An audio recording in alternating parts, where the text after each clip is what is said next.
घबराहट, डिप्रेशन और चिंता और भय, ये तीनों ही अलग अलग चीज़ें बोली गई हमारे ज्योतिष शास्त्र के हिसाब से। जैसे कि अगर देखा जाए, जब हमारा बुध ग्रह अस्त हो जाता है, नीच का हो जाता है या कहीं ना कहीं दिक्कत में होता है, तो हमारे पैनिक अटैक जैसी स्थिति बना देता है हमारे शरीर में।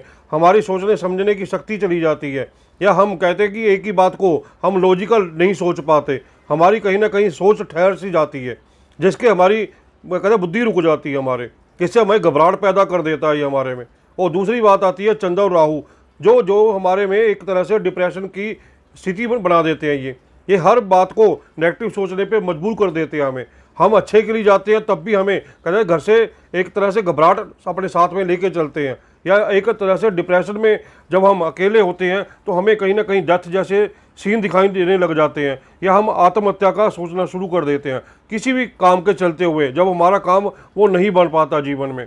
ऐसे भी चिंता और भय आता है राहु केतु से। जब ये ग्रह बुध और चंद्रमा के दायरे में आ जाते हैं, या कहीं ना कहीं उनके साथ में बैठ जाते हैं, तो हमारे में हर प्रकार की चिंता और भय बढ़ जाता है।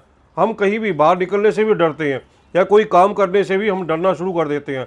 इस प्रकार आपने करना क्या है, जब भी आपकी ये स्थिति बने तो छोटी उंगली में कांसे का छल्ला या 5 मेटल का छल्ला या चांदी का छल्ला जरूर धारण करके रखें।